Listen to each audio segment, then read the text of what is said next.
I think it's good because what happened there is other people who never watch boxing or they don't know anything about boxing, they wanna watch Jake Paul because he's coming from he bring fans from other world, right? Yeah. That's good because everybody enjoy it. Would you ever entertain that idea when you're done?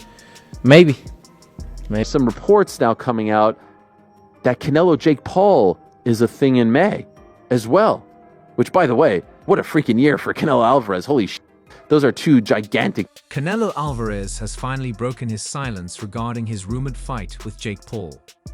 Reports indicate that the two have reached an agreement to face off in May.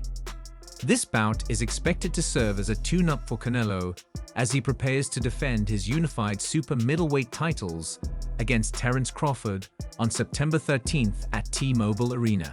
That fight ends up being close. Yes. A lot of people are going to watch that fight, right? A lot, because I think a lot of people are going to want to see Jake Paul lose. And Canelo Alvarez and Jake Paul have reached an agreement, but key details, such as the weight class and number of rounds, remain unclear. With a record of 62-22, Canelo has never been one for exhibition fights, making it unlikely he'd settle for anything less than a legitimate bout. The showdown with Paul is expected to generate even more pay-per-view sales than Canelo's highly anticipated September clash with Terence Crawford. Jake Paul's massive social media presence, boasting 23.6 million Instagram followers and 20.6 million YouTube subscribers, adds to the fight's enormous appeal. Said that you'd like to go up against Canelo Alvarez. What gives you the right to call out a 59-2 boxer, one of the greatest of all time, when you've not yet proven yourself? I'm predicting what's going to happen 3 more years from now. So I'm going to get to his skill level and beat him. I have one of the greatest self-belief systems in the world, and I know what I'm capable of, and with this new team, I can give Canelo a serious run. If the fight turns out to be competitive, it raises serious questions. Terence Crawford's popularity doesn't compare to Canelo's, and his last pay-per-view bout against Israil Madrimov on August 3rd was a massive flop, generating an estimated 75,000 to 100,000 buys. Without Turkish businessman Turki Al-Sheikh's financial backing, a fight with Crawford might not have even been considered. Meanwhile, social media is buzzing with disbelief at the idea of Canelo lowering himself to fight YouTuber-turned-boxer Jake Paul. However, in a recent interview with TMZ Sports the Mexican superstar made it clear, if the price is right, he's open to it. Financially, a bout with Jake Paul could far surpass the payday from his scheduled May fight against IBF super middleweight champion William Skull. According to a source close to the negotiations, there is already an agreement for Jake Paul to be Canelo's opponent in May. The event is expected to be co-promoted by Canelo Promotions, MVP, and PBC. Boxing insider Julius Lanis took to *X* to share updates on the potential fight. Jake Paul recently secured an 8-round unanimous decision victory over 59-year-old Mike Tyson in Arlington, Texas, on November 15th. If Canelo follows through with this fight, it will only fuel criticism that he is coasting through a retirement tour, capitalizing on low-risk matchups while maximizing pay-per-view earnings. Since his defeat to Dmitry Bivol on May 7, 2022, many argue that Canelo has yet to truly test himself in a high-stakes bout.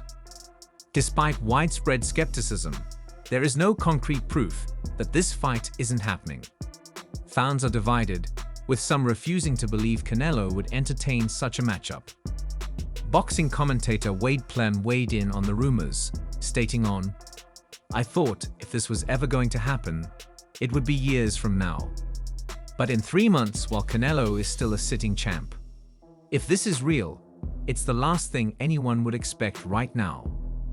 Plem added that while he isn't certain about the fight's legitimacy, too many respected journalists and analysts are discussing it for the reports to be baseless. Could be a bad source or a purposeful bait, but this isn't something reporters just make up, he noted. MMA journalist Ariel Helwani also acknowledged the growing speculation, on the February 4th episode of Asterisk. If it's a close fight, does it diminish the gigantic fight in September, or does it make you more interested? Because I think now, I mean, David Benavidez offered a deferring point, but I think a lot of people think Canelo is just going to be too big for Terence Crawford. The Ariel Helwani show Asterisk. He seemed to accept the reports at face value, though he stopped short of fully verifying them. Helwani did not suggest the fight was a hoax. Told me before his goal is to fight Canelo, so that's, you know, where his mindset's at. It get f***ed up by Canelo. Oh, I'm sorry. It's TMG. You can curse. You can curse. I apologize, but no apologize. There's no way he get demolished. Which would indicate there is some truth to the rumors. There are some reports now coming out that Canelo versus Jake Paul is a thing in May as well. Which, by the way, what a freaking year for Canelo Alvarez. Those are two gigantic paydays. These are two massive fights, Helwani remarked.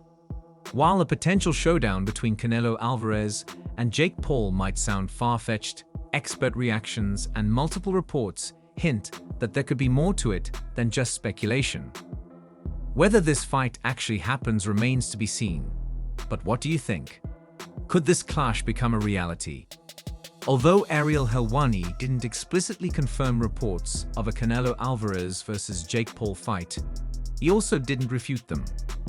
Given his well-established network in the combat sports world, his stance suggests he may have insider knowledge. Helwani's history of breaking major fight news lends credibility to the growing speculation. While there is no official announcement, the buzz around this potential bout is becoming harder to ignore. Many fans remain skeptical, believing this matchup is nothing more than a business move rather than a legitimate boxing contest. Paul, a cruiserweight, has built his career by carefully selecting opponents, many of whom were either past their prime or lacked serious boxing credentials. His biggest wins came against former MMA fighters, not professional boxers in their prime. A fight against Canelo would be a completely different challenge. Alvarez, widely regarded as one of the top pound-for-pound fighters, has only lost to elite competition like Dimitri Bivol and Floyd Mayweather. The idea of Paul standing a real chance against the Mexican superstar is laughable to most boxing purists. In fact, some believe that the only way this fight lasts beyond the first round is if Canelo intentionally carries Paul, as some suspect he did in his recent bouts with Edgar Berlanga and Jamie Munguia to avoid criticism for facing relatively easy opponents. Despite the skepticism, speculation continues to mount that the fight will take place in May, aligning with Canelo's tradition of fighting on Cinco de Mayo weekend. Financially, it makes sense. Jake Paul has a massive social media following, and his fights, even against low-level competition, generate huge pay-per-view numbers. Canelo, already an icon in the sport, has an estimated net worth of over $100 million and continues to cash in on high-profile fights. While a showdown with Paul may not offer much in terms of competition, it would undoubtedly be a lucrative event. At this stage in his career, Canelo seems to be more focused on maximizing earnings rather than taking on the toughest challengers. His rumored September bout against Terence Crawford at 154 pounds will be a far more legitimate test, though it won't generate the mainstream buzz that a fight with Jake Paul would. The contrast is clear. One fight is for legacy, while the other is strictly for business. Not everyone is on board with the idea